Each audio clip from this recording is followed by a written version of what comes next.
जैसे अभी सुना कि हर एक की अपनी अपनी अलग अलग समस्याएं होती हैं, हर घर में और हर एक के जीवन में समस्याएं हैं, अलग अलग हैं। लेकिन मेन बात यह है कि समस्याएं हैं, अब उनको अलग अलग तरीके से ही आप दूर करोगे। किसी को किसी प्रकार का रोग है, किसी को किसी प्रकार का रोग है, अलग अलग दवाइयों से जाएगा, अलग अलग प्रकार के परहेज से जाएगा। लेकिन इन जनरल बोला जाएगा कि सभी बीमार हैं। बीमारियां अलग अलग होती हैं, लेकिन बीमार सभी होते हैं। तो किसी को कोई तन का रोगी, कोई मन का रोगी, और तन में भी अनेक प्रकार के रोग और मन में भी अनेक प्रकार के रोग। मन में कभी इन्फीरियरिटी है, कभी सुपीरियरिटी है, कभी कुछ कभी कुछ, कभी बड़ी कमज़ोरी दीनता है, कभी बड़ा अपने को गर्व के कारण, अहंकार के कारण बड़े अपने को शक्तिशाली समझते हैं। मन के रोग भी अलग अलग हैं, और तन के तो पता ही है आप लोगों को, सबके अलग अलग हैं। तो ज्ञान में आने के बाद हमारे अंदर, चाहे तन में चाहे मन में, जिस प्रकार के भी रोग हों, उसका सही तरीके से इलाज तो करना बताया ही जाता है। लेकिन जब आप सही तरीके से ज्ञान को सुनते हो, तो आप देखना कि आपके तन के बहुत सारे रोग कम होते जाते हैं, घटते जाते हैं, और बहुत सारे रोग पूरे समाप्त हो जाते हैं। अनेक प्रकार के चमत्कार हम लोगों ने सत्संग में देखे। जिन्होंने विश्वास रखा, तो विश्वास रखने से उनके तन की बीमारियां भी दूर हो गई। किसी को डॉक्टर ने कहा था ऑपरेशन होगा, आपके ऑपरेशन करना ज़रूरी है, कहीं किसी को कुछ अल्सर है, किसी को कुछ और है बात, कोई गांठ है, कोई कुछ है पेट में, मान लिया ठीक है कराएंगे, मगर अभी नहीं, अभी इतने पैसे अभी नहीं, तब करा लेंगे। बोले कोई बात नहीं, तब तक आप दवाई वगैरह खा लो, और लेकिन तकलीफ़ बढ़ने से पहले करा लेंगे। सत्संग में वो लोग आए, सत्संग में आते रहे, जिसको ऐसा बताया था डॉक्टर ने, और कुछ 1-2 महीने बाद जब उसको लगा कि अब मुझे व्यवस्था हो गई पैसे की, तब वो सर्जरी के लिए फिर जब वो गई, तो ठीक बात है, अब दोबारा से पूरा एक बार फाइनली सब चेक कर लें, और तब फिर होगा ऑपरेशन। और जब फिर से उसका ब्लड टेस्ट और ये सारे टेस्ट, एक्सरे वगैरह सब, अल्ट्रासाउंड सब किया गया, तो देखा वो है ही नहीं, जिस चीज़ को ऑपरेट करके निकालना है वो है ही नहीं, वो तो अंदर ही अंदर घुल गया, गुम हो गया, समाप्त हो गया।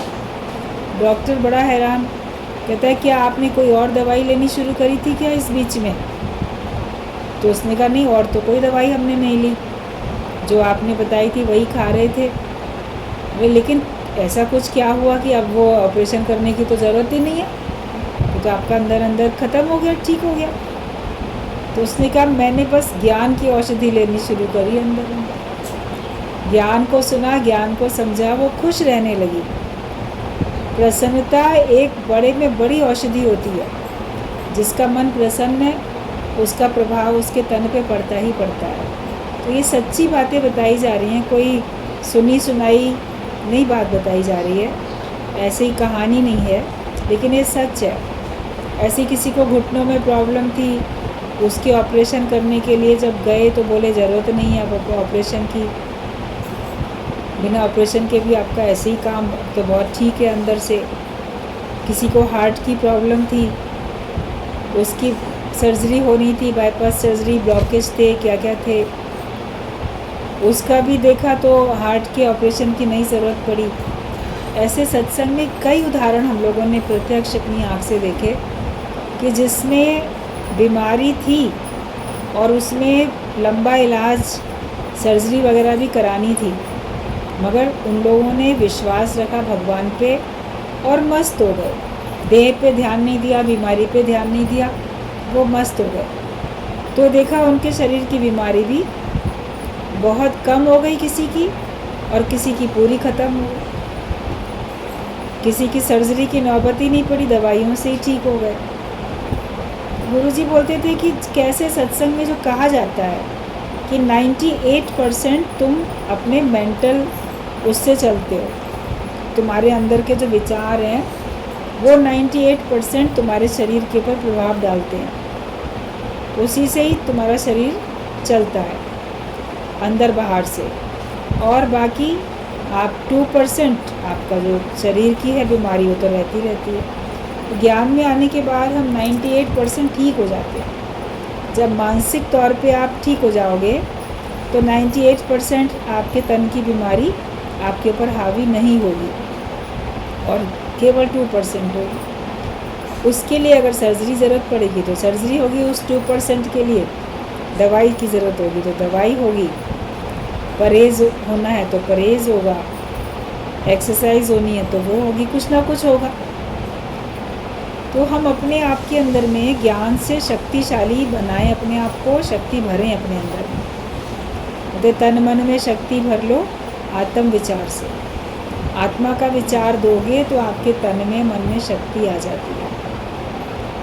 अगर आप देह का विचार हर समय रखते हो अपने अंदर तो आपको शक्ति नहीं मिलती। विचार बदलने हैं, बोलते नज़र बदलने से नज़ारे बदल जाते हैं, विचार बदलने से भी आपका पूरा जीवन बदल जाता है। पहले अपने को क्या मानते थे, अब आप अपने को क्या मानते हो? पहले अपने को जीव मान के चलते थे, अब अपने को ब्रह्म जान के चलते हो, तो उसका प्रभाव हमारे पर पड़ता है। तो सभी जगह पे कहा गया है खुशी जैसी कोई खुराक नहीं, और खुश रहना हमें सत्संग में है। जब हमको सच मिला, ज्ञान मिला, तो हर एक को वास्तव में हृदय से खुश रहना आया। परिस्थिति ठीक होने पर तो सभी खुश होते हैं, लेकिन परिस्थिति बिगड़ी हुई है उसमें खुश रहना आपको ज्ञान से आता है। सत्संग से आपको वो समझ मिल जाती है, लगता है ये तो परिवर्तन है, आया है चला जाएगा, दिन के बाद रात, रात के बाद दिन, ये तो सब होता रहता है। कभी उतार कभी चढ़ाव, झूले में कभी ऊंचा उठते हो कभी नीचे जाते हो। जीवन में कभी लाभ कभी हानि। लाभ हुआ तो बड़ी उन्नति दिखाई देती, ऊंचे हो गए, और हानि हुई तो बिल्कुल अवनति, गिरावट हो गई, नीचे चले गए। ज्ञानी समअवस्था में रहता है। जैसे उस दिन भी बात चल रही थी कि सूर्य उदय होते समय भी लाल है तो अस्त होते समय भी लाल है, उसकी लाली घट थोड़ी जाती है। तो जब आपको लाभ मिलता है, उदय हो रहा है, उन्नति हो रही है, तो भी आपको लालो लाल खुश रहना है। और अगर हानि होती है, अस्त होता है, आपको नुकसान पहुंचता है कुछ, तो भी आपको खुश रहना, लालो लाल। क्योंकि ना मेरा कुछ घटा ना मेरा कुछ बढ़ा, मैं ज्यों का त्यों भरपूर हूँ। मुझ आत्मा में घटा बढ़ी होती नहीं, घटा बढ़ी देह में होती है और जगत में होती है, लेकिन ब्रह्म में तो कोई घटा बढ़ी नहीं होती है। तो हमेशा अपने को ब्रह्माकार वृत्ति में रखो। सतगुरु तुझसे लगन मेरी लागी रहे, ब्रह्माकार वृत्ति मेरी जागती रहे। सुजागी रहे हमको हमेशा, अपने को ब्रह्म जान के ही चलो हमेशा। आप देखोगे आपका जीवन बड़ी खुशहाली में जाता है। अपने लिए सोचना बंद कर दो, मेरे लिए सोचने वाला भगवान बैठा है। कबीर मैं क्यों चिंता करूं, मम चिंते क्या होए, मेरी चिंता हरि करे, मुझे ना चिंता को। ये लाइन पक्की कर लो, निश्चिंत हो जाओ। अपना काम सिर्फ भगवान को याद करना है, और भगवान ने जो रास्ता दिखाया उस पे चलना है। बाकी शरीर के निर्वाह के लिए, आजीविका के लिए आपके पास अनेक प्रकार की क्षमताएं भी हैं, अनेक प्रकार की राहें भी हैं। आप कोई सा भी अपनी क्षमता अनुसार कोई सा भी मार्ग चुन लो, आपको कहीं ना कहीं से कुछ ना कुछ इतना आपकी अर्निंग होती रहेगी कि जिससे आपका शरीर का भी निर्वाह ठीक से हो जाएगा। कम है तो भी हो जाएगा, अधिक है तो भी हो जाएगा, अधिक से अधिक भी मिलता जाएगा तो भी आप मैनेज करते चले जाओगे। ना आपको अति माया से कोई प्रॉब्लम है, ना आपको माया रहित, माया है ही नहीं तो भी कोई प्रॉब्लम नहीं है। आप तो वाह में रहोगे। सब कहते हैं ना, जैसे वाहेगुरु वाह वाह, तो वाह करते जाओ कि वाह भगवान वाह वाह, हर बात में वाह वाह करते चले जाओ। गरीबी है तो भी वाह वाह, अमीरी है तो भी वाह वाह, वाह फकीरी कर लो, अमीर है तो भी वाह, क्योंकि सदुपयोग करना आता है हमको हर चीज़ का। हर चीज़ को हमें सही तरीके से मैनेज करना आ जाता है। जीवन अपना जियो, ऐसे जियो कि जैसे आपको सब कुछ मिला हुआ, सब कुछ मेरे पास है। बहुत खुशहाल होके जियो और खुद भी खुश रहें, दूसरों को भी हम खुश रखते चले जाएं।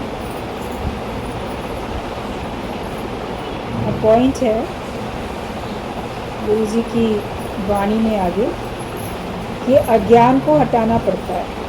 ज्ञान की टॉर्च लेकर चलो, वरना भटकते रहोगे। हर एक को अपनी मशाल जलानी है। अगर गुरु संसार से चला जाए और चेला रोए तो उसका ज्ञान तो ज़ीरो, व्यर्थ है। ये कहा कि अपने अज्ञान को तो हमें हटाना पड़ता है।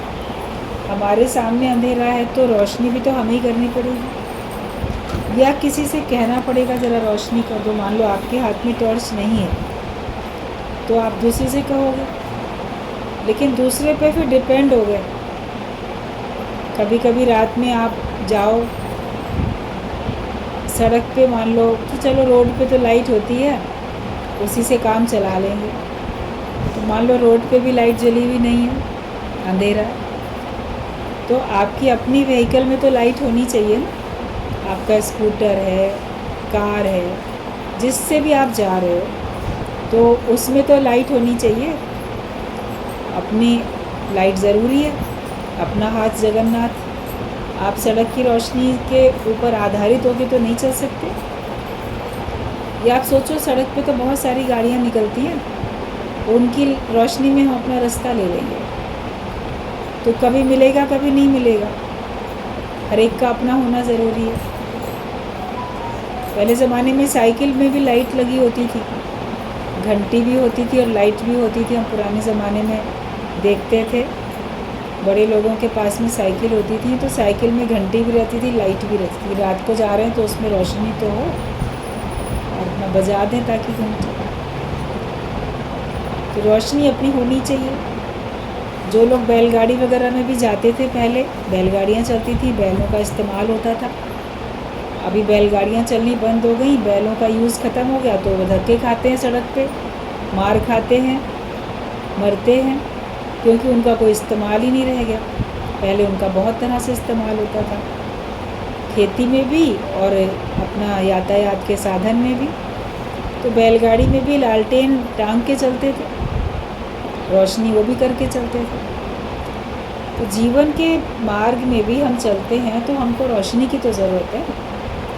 अंधेरा तो कहीं ना कहीं आएगा ही आएगा। तो अपनी हाथ में अपनी रोशनी होनी चाहिए। अंधेरा है मन में, दिया तो जला ले। ज्ञान का दिया जलाएं तो मन का अंधेरा दूर होगा। और ज्ञान के विचार में रहें, ज्ञान को अपने आचरण में उतार के चलें, तो बाहर से भी हमारा अज्ञान का अंधेरा दूर होगा। हम अज्ञानता में नहीं जाएंगे। अगर हम इसी सत्संग के दायरे में रहते हैं तो फिर अज्ञान हमारे ऊपर आसानी से हावी हो नहीं पाता। सब तरफ से हमारे चारों तरफ जागती ज्योत है, चारों तरफ दिए जल रहे हैं, तो आपके अंदर जो दिया जो आपने जलाया, उस दिए के नीचे जो चिराग तले अंधेरा था, वो अंधेरा भी दूर हो जाता। अकेला दिया जलेगा तो औरों को दूर दूर तो प्रकाश करेगा, लेकिन आप देखना उस दिए के जस्ट बिल्कुल नीचे एकदम पास में वहाँ अंधेरा होता है, वहाँ रोशनी नहीं पहुँच पाती उसकी। अब उस अंधेरे को कौन दूर करेगा? जब उसके पास कोई दूसरा जलता हुआ दिया रखा होगा, तो एक की रोशनी में दूसरे का अंधेरा दूर होगा, दूसरे की रोशनी से पहले का अंधेरा दूर होगा, दोनों का ही अंधेरा दूर हो जाएगा। इसीलिए साध संगत की बड़ी महिमा है। आप अकेले हो तो आपके अंदर कहीं ना कहीं थोड़ा बहुत अज्ञानता, उसका अहंकार, ज्ञान का किसी ना किसी प्रकार का विकार कुछ हावी आपके ऊपर हो सकता है। संभावनाएं हैं, हमारे अंदर कमी हो सकती है, लेकिन जब हमारे साथ और भी होंगे चारों तरफ, तो एक दूसरे को ऊंचा उठाएंगे, एक दूसरे के अज्ञान को दूर करेंगे। कभी कभी हमें अपना अज्ञान पता नहीं चल पाता, हम समझ नहीं पाते कि ये मेरा अज्ञान है क्या, तो उसको हमें दूर करना है। अंदर ज्ञान की ज्योत जलनी चाहिए और निश्चय की मशाल हमको जला के रखनी है, आत्मिक निश्चय करके चलना है। क्योंकि सत्संग का दायरा बाहर से कभी आपको मिलेगा, कभी आपको नहीं मिलेगा। गुरु भी बाहर से कभी हमको मिलेगा, कभी नहीं मिलेगा। शुरू में तो हमको सब मदद मिल जाती है, लेकिन अपने अंदर आत्मिक विचार से हम तन में मन में शक्ति भर लेते हैं। तो गुरु हमें अपनी मशाल जलानी सिखा देता है कि तुम ही वो मशाल बन जाओ, तो तुम्हें फिर किसी और के सहारे की आवश्यकता नहीं पड़े। दृष्टांत चलता था कि गुरु जा रहे थे और उनके साथ कई सारे शिष्य उनके चल रहे थे। सबको कहा अपनी अपनी मशाल हाथ में सब लेके चलो। सब लोग मशाल लेके चले। पहले ज़माने में लेके चलते थे, ऐसी टॉर्च तो होती नहीं थी, टॉर्च के बदले हाथ में मशाल लेके चलते थे। क्योंकि जंगल का रास्ता पार करना पड़ता था, पद यात्राएँ करनी पड़ती थी, तो रोशनी देख के जंगली जानवर थोड़ा नज़दीक नहीं आते हैं, दूर चले जाते हैं। इसलिए अग्नि जलाई जाती थी। तो उस अग्नि से जंगली जानवर थोड़ा भयभीत होते हैं, चले जाते हैं दूर।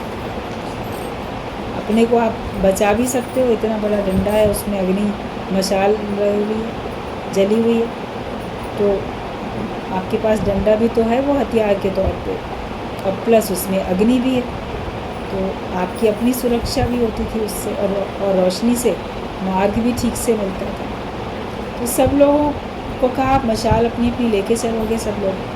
सब लेकर आए।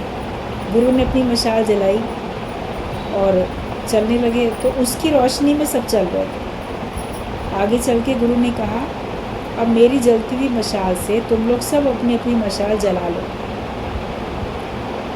लोगों ने सोचा हाँ बिल्कुल जला लेंगे, क्योंकि उसके लिए कोई दूसरी तो अग्नि चाहिए ना। तो अभी तो इनकी रोशनी में हम आगे बढ़ ही रहे हैं, अभी से क्या जलाएं, आगे चल के जला लेंगे। बोले ठीक है अभी जला लेंगे। काफ़ी देर तक चलते रहे, किसी ने जलाई नहीं। कोई तो आगे बढ़ के बोलता गुरु ने कहा लाओ अपनी मशाल अभी जला लें। तब गुरु ने क्या किया, अपनी मशाल जो जलती हुई थी उसको जिस रास्ते में चल रहे थे, मिट्टी वाला कच्चा ऐसे रेत वाला रास्ता था, अपनी जलती हुई मशाल गुरु ने धरती के अंदर मिट्टी में एकदम से डाल के बुझा दी, जानबूझ के बुझा दी। अब जैसे बुझाई तो एकदम अंधेरा, शोर मच गया। अरे अरे ये क्या हुआ, गुरुजी आपने मशाल बुझा दी, अब हम लोग अपनी मशाल कैसे जलाएंगे, और अब क्या होगा, अब तो अंधेरे में हम ठोकर खा रहे हैं। तो गुरु ने कहा जब मैंने तुमसे कहा था अपनी मशाल जलाओ, तो उसी समय तुमने क्यों नहीं जलाई? तुम इस इंतज़ार में क्यों रहे कि और बाद में जला लेंगे? तो ये तुमको दिखाया कि जब कहा जाए तो तुरंत मशाल जलाओ, आज्ञा तुरंत मानो। बाद में ज़रूरी नहीं है कि तुमको जलाने का मौका मिले, वो तो उन्होंने बुझा के दिखाई। तो ऐसे ही गुरु की मशाल में, उसके ज्ञान में, उसके आत्मिक निश्चय में हम सब मस्त हैं। अपने अंदर ज्योत नहीं जलाते, अपने मन में दिया नहीं जलाते, अपने अंदर निश्चय की मशाल नहीं जलाते, आत्मिक निश्चय। बोलते यार अभी तो गुरु के साथ हम हैं, मौज ले रहे हैं। वो तो जब तक गुरु है शरीर रूप में, आप बाहर से भी मौज लेते हो, ज्ञान के रूप में वो आजीवन आपके साथ होता है, तो भी आप मौज लेते रहते हो। आपका ये आनंद कभी ख़त्म होने वाला है ही नहीं। गुरु तो हमको एवरलास्टिंग हैप्पीनेस देता है, ऐसी प्रसन्नता देता है जो कभी समाप्त होती ही नहीं है। वो तो गुरु की बड़ी कृपा है, करुणा है, कृपा है उसकी। लेकिन ये भी गुरु की कृपा और करुणा है कि वो हमको अपने पैरों पे खड़ा करता है, वो हमको अपनी मशाल जलाने की प्रेरणा देता है और जलवाता है। बोले गुरु तो कभी भी अपनी मशाल बुझा देगा तो तुम क्या करोगे? तो जैसे गुरु का शरीर कभी भी अंतर्ध्यान होगा, कभी भी नहीं रहेगा, ये पहले से पता है किसी का, कौन कब तक शरीर में है।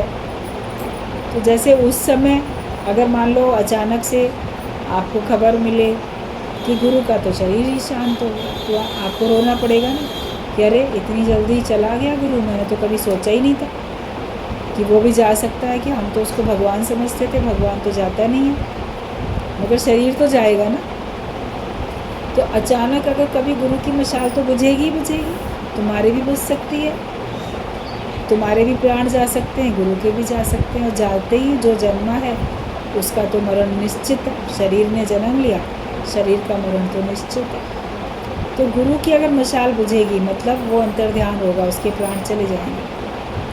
तो तुम अपने आत्मिक निश्चय में हो कि नहीं, तुमने अपने अंदर ज्योत जलाई कि नहीं जलाई, ये देखना पड़ता है। गुरु से वो निश्चय ले लो, आत्मा का निश्चय आपको गुरु से ही मिलेगा, ज्ञान से ही मिलेगा, बिना ज्ञान के नहीं मिल सकता, वरना तो रोना ही पड़ेगा।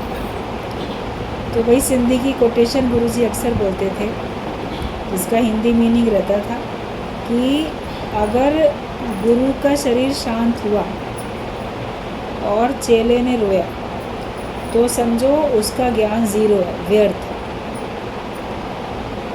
तो जैसे उसका ज्ञान था ही नहीं।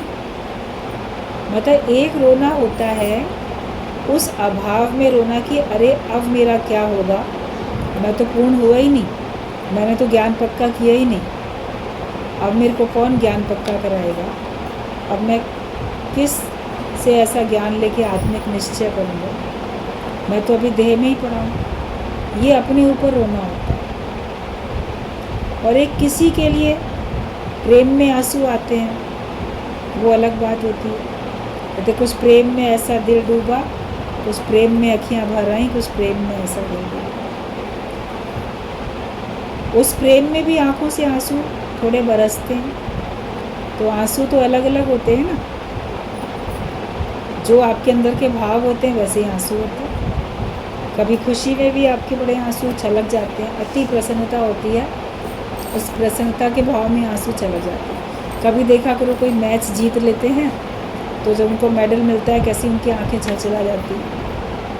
कहीं पे किसी को फर्स्ट पोजीशन मिलती है किसी बात में तो उनको भी खुशी में आंखें छलछला जाती हैं उस मेडल को पाके। यहाँ तक कि ब्यूटी कॉन्टेस्ट में भी हम देखते हैं, जो बिल्कुल लड़की बिल्कुल टॉप पे आती है, सबसे विश्व सुंदरी बनती है, उसकी भी आंखें एकदम छलछला जाती है खुशी में।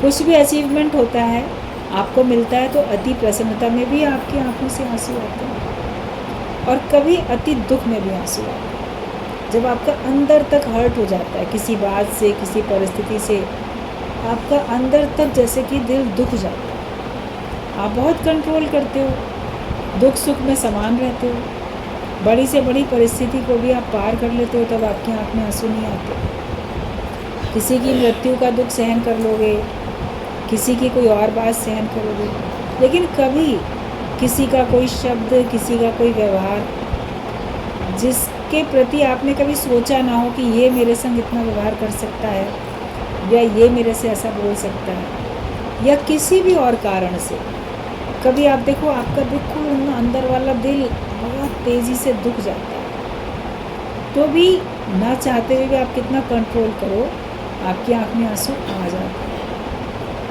और बाकी प्रेम में भी आते हैं, ये कितना गुरु के लिए प्रेम में भी आंसू आ जाते हैं। जब इतना प्रेम किसी का हो तो ये हर एक अपना अपना साक्षी होता है कि जो उसके आँख में आंसू आ रहे हैं वो अभी देहाध्यास के कारण, अधूरेपन के कारण आते हैं कि प्रेम के कारण आते हैं। शुक्राने में भी कितनी आँखें भीग जाती हैं। कभी किसी का शुक्रिया अदा करते हैं, भगवान का शुक्रिया अदा करो, भगवान की भक्ति में आपकी आंखों में आंसू आ जाते हैं, या गुरु का भी या किसी का भी शुक्रिया अदा करने में भी आता है कि आपने मेरे ऊपर कितनी बड़ी कृपा की, कितना एहसान किया। उस शुक्राने में हमारे आंसू आते हैं। लेकिन जो अभाव में रोता है, अपने को अधूरा मान के रोता है कि अब तो मैं अधूरा रह गया, तो उसका तो ज्ञान जैसे ज़ीरो है, उसको ज्ञान है ही नहीं। गुरु से आज ही आत्मा का निश्चय ले लो, वो निश्चयात्मक बुद्धि में हम अपनी आ जाए, वरना कहा कि हर एक को अपनी मशाल जलानी, हर एक को अपना अपना आत्मिक निश्चय करना। गुरु अपना निश्चय अपने साथ रखता है और तुमको सबको अपना अपना निश्चय करा देता है। अपने अंदर भगवान प्रकट करता है, तुम्हारे सबके अंदर अलग अलग भगवान प्रकट करा देता है, हर एक के अंदर तो भगवान प्रकट हो जाते हैं। ब्रह्म हर एक के अंदर प्रकट हो जाता है सबके अंदर, बस ऊपर के आवरण को हटाना है। आत्मा के ऊपर 3 पर्दे हैं, मल, विक्षेप और आवरण। तो आवरण तो ये मोटा देह जो स्थूल देह हमको दिखती है, ये ज्ञान से जाएगी, मैं देह नहीं हूँ। ज्ञान पक्का करोगे आत्मा का तो ये जाएगी। और जो मलिनता है हमारे अंदर, बड़े खोट हैं, कमियां हैं, विकार हैं, वो सब ज्ञान के साथ साथ जब आप निष्कामी बनते हो तब जाते हैं। ज्ञान तो चाहिए ही चाहिए, बिना ज्ञान के कुछ नहीं होगा। पहले ज्ञान, और ज्ञान सुनते सुनते आपका आवरण हटता है कि हाँ मैं देह नहीं हूँ, ये तो 5 तत्वों की है बनी, मैं इसको धारण करने वाला हूँ, ये बात देखो पक्की होती है। उसके बावजूद आप अपने मन में देखो तो राग, द्वेष, ईर्ष्या, जलन और स्वार्थ, कहीं लोभ, लालच, काम, क्रोध, मोह, कुछ ना कुछ है। वो भी सब जो भी विकार हैं, बुराइयाँ, वो सब जब आप निष्कामी बनते हो तो जाते हैं। दूसरे के भले के लिए जीते हो, दूसरे के कल्याण के लिए।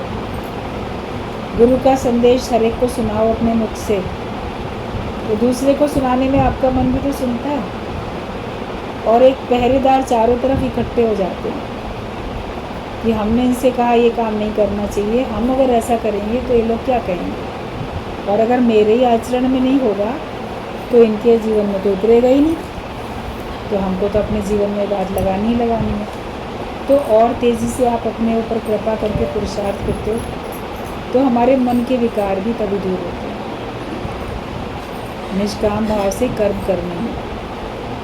और विक्षेपता, जो कभी अपने अंदर हलचल है, विक्षेपता है, परेशानी है, व्याकुलता, जैसे कभी आपको लगेगा मन बड़ा अनमना सा हो रहा है, मन लग नहीं रहा है, अपने मन को चेक करोगे, मन को कुछ चाहिए भी नहीं, लेकिन तो भी आपको लगेगा मन में ना वो खुशी नहीं आ रही है। जो खुशी सोचते हैं होनी चाहिए या सुनते हैं होनी चाहिए या मन पाना चाहता है, वो प्रसन्नता, वो आनंद अनुभव नहीं हो रहा है। जबकि अंदर देखोगे कुछ चाहिए भी नहीं किसी से, कोई समस्या भी नहीं है, ना बाहर से कोई समस्या, ना अंदर से कोई समस्या, लेकिन उतने हम प्रफुल्लित नहीं हैं, जैसे विक्षेपता सी है। तो वो विक्षेपता फिर भक्ति से जाती है।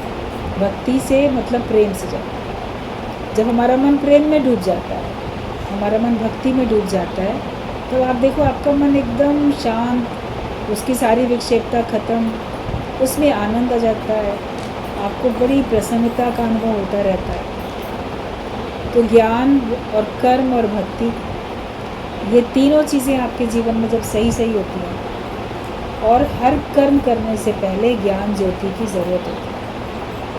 बिना ज्ञान के कर्म करोगे तो उस कर्म से आपके विकार नहीं जाएंगे, लेकिन ज्ञान सहित जब आप कर्म करते हो, ज्ञान के बाद ज्ञानवान होकर आप कार्य करते हो, तभी आपके अंदर के दोष दूर होते हैं, तभी हमारे अंदर के विकार जाते हैं। तो ज्ञान तो सही होना ज़रूरी है, फिर कर्म हो, और साथ में भगवान के प्रति, सर्व के प्रति प्रेम भाव हो, भक्ति का भाव हो, तो फिर हमारे ये सब दोष हमारे दूर हो जाते हैं। तो हर एक को अपनी मशाल जलानी है। फिर आगे है कि एक चिंगारी से गैस जल जाती है, तुम गुरु के शब्द को कैच करो। एक शब्द से ही तुम्हारे अंदर में रोशनी हो जाएगी। जैसे एक माचिस की तीली आपने जलाई, उस एक तीली से आपका दिया जल जाएगा। बल्कि कई बार आप 2-4 भी जला लोगे जब तक वो तीली में आपको जो तो दिख रही है। और कभी आप कई तीलियाँ खर्च करनी पड़ती हैं, जलती नहीं है, जलती है तो वो आपके दिए को जलाने से पहले ही बुझ जाती है, तो कई सारी तीलियाँ आपको खर्च करनी पड़ती हैं। तो गुरु के एक शब्द से ऐसी चिंगारी लग जाती है, ऐसी आग लग जाती है कि हमारे अंदर का जीव भाव समाप्त हो जाता है, हमारे अंदर का जीव भाव खत्म हो जाता है। बस गुरु के शब्द को हमें कैच करना है, उसको हमें कैच कर लेना है। जो गुरु ने शब्द मुख से निकाले, हम उनको तुरंत ऐसे लपक के ले लें, अपने जीवन में उस ज्ञान के वचनों को उतार लें, तो हमारे अंदर फिर ज्ञान की ज्योत जल जाएगी। लेकिन हम उन शब्दों को अपने भीतर धारण नहीं करते तो हमारी ज्योत नहीं जलती। एक शब्द सुन के, एक कान से सुन के दूसरे कान से निकाल देंगे, कभी दूसरा भी, तो कई बार हमको सुनना पड़ता है। और तब हम जब अपने पे कृपा करते हैं तब हमारा अंदर से ज्ञान पक्का होता है। तो कोई चाहे तो एक पल में भी, पलक झपकते अपने को ज्ञानवान बना सकता है। कोई न चाहे तो उसको कई साल लग सकते हैं। कोई सोचे आखिरकार कितने दिन सत्संग सुनना पड़ेगा जो हम मुक्त हो जाएंगे। तो ये आपके अपने ऊपर है। आप एक बार सत्संग सुन के उसको ज्यों का त्यों पूरा उतार लो, या 4 बार सुन के उतारो, अनेक बार सुन के उतारो अपने जीवन में, आपके ऊपर है। और ज्ञान के हिसाब से परहेज भी करना पड़ता है। जो कार्य मना किए गए हैं उन कार्यों को हमें नहीं करना है, तो फिर आपका अज्ञानता का रोग जल्दी दूर होगा। दवाई खाते रहो, परहेज ना करो जो बताया डॉक्टर ने, तो आपका रोग कहाँ जाएगा, वो तो बना ही रहेगा। तो माया से डिस्टेंस भी मेंटेन करके रखना है। भ्रम संशय भी दूर करो, लोकारीत में भी नहीं फंसो, देह में भी नहीं फंसो। बहुत सारी बातें बताई जाती हैं, हर एक को अलग अलग तरीके से बताया जाता है।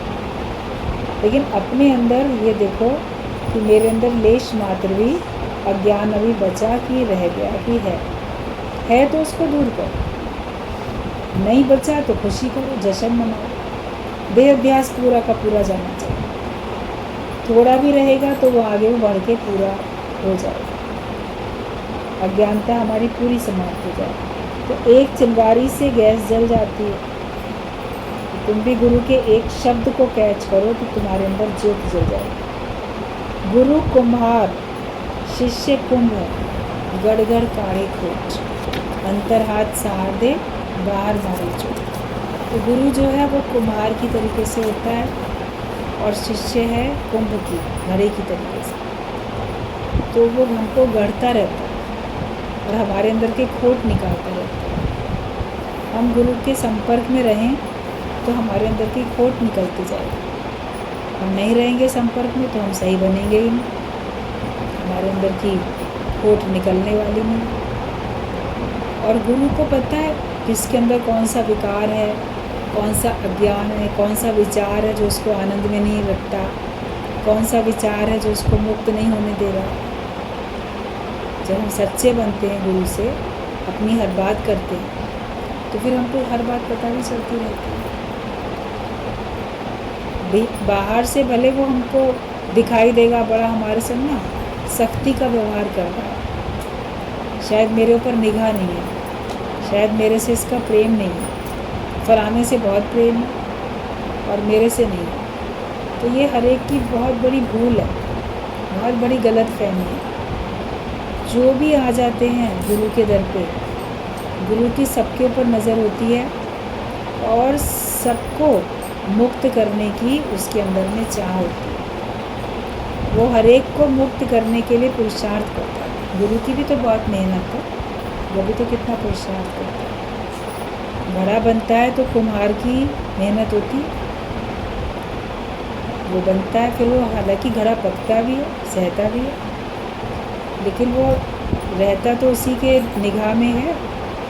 जैसे वो चाहता है वैसे ही तो चुपचाप सरेंडर किए रहता है ना, समर्पण किए रहता है। तो वो ऐसा तैयार होता है कि सब उसको हाथों हाथ ले लेते हैं, क्योंकि वो हर एक को शीतल जल फिर पिलाता है। घड़े से अपने आप जल शीतल होता रहता है,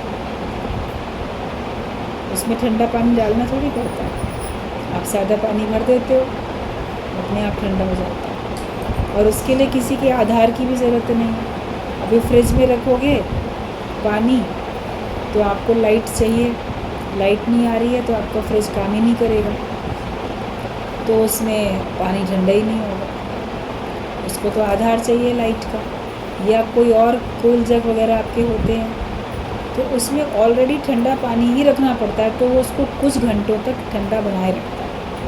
उसकी भी लिमिट होती है, 1 घंटे तक, 4 घंटे तक, 12 घंटे तक कि 24 घंटे तक, कब तक ही ठंडा बनाए रखेगा। उसके बाद वो ठंडा पानी भी धीरे धीरे नॉर्मल हो जाता है,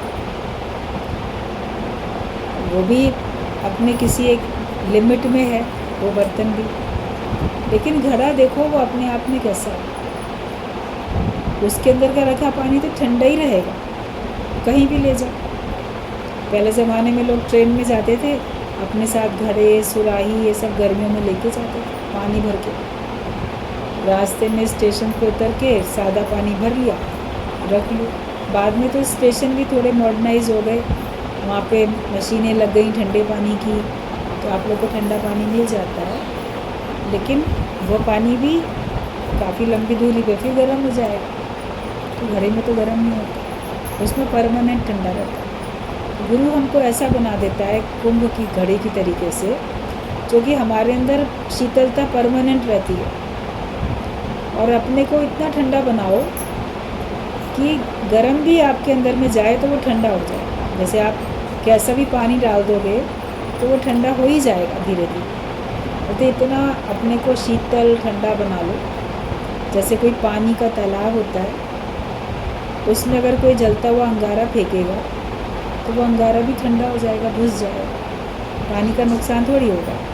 तो अपने को ऐसा शांत शीतल सरोवर बना, गुरु हमको ऐसा बना देता है। ज्ञान से हम इतने शीतल हो जाते हैं। संत बड़े परमार्थी शीतल जाके अंग, तपत बुझाएं और की दे दें अपना रंग।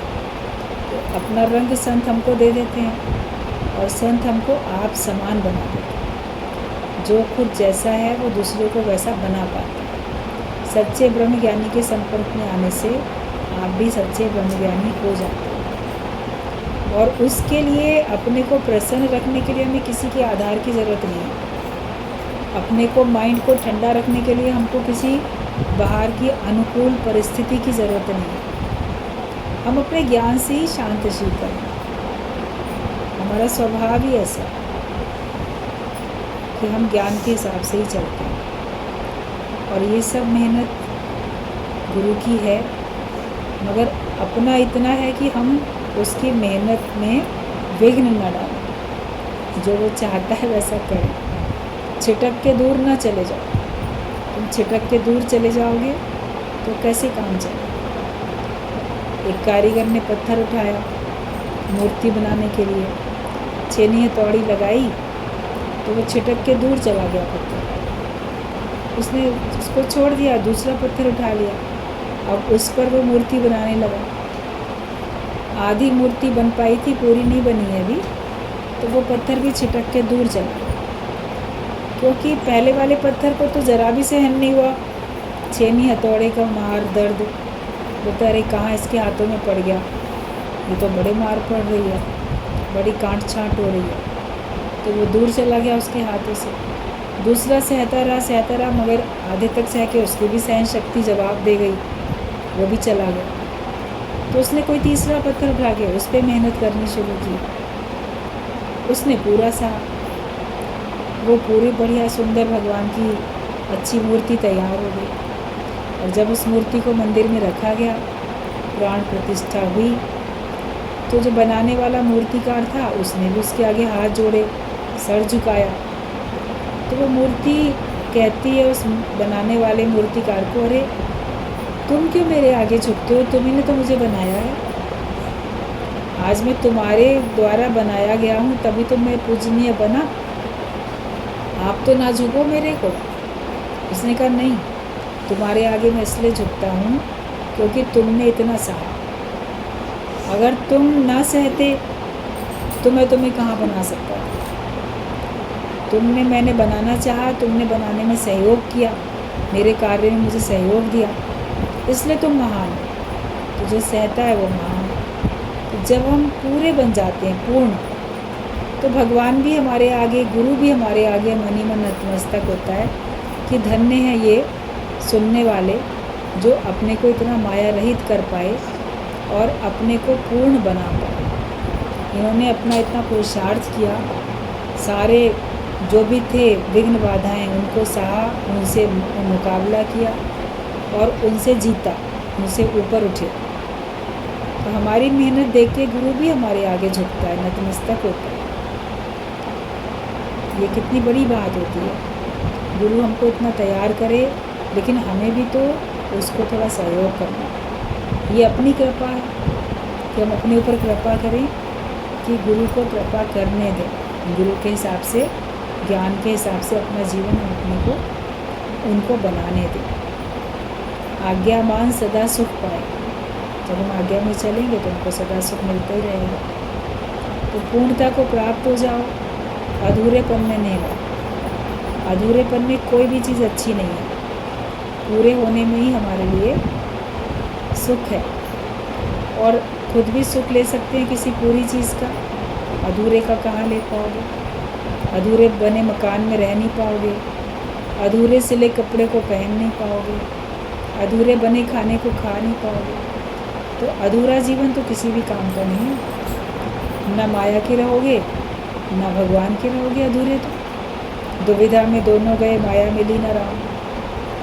तो दुविधा वाली स्थिति से हटो, एक तरफ चुन लो रास्ता, वन साइड। मुझे ज्ञानी बन के रहना है कि मुझे सांसारिक बन के अज्ञानी बन के रहना है। जो राह चुन लो उस पर फिर बिना मन बुद्धि चलाए आगे चलो, तो आपकी उन्नति है।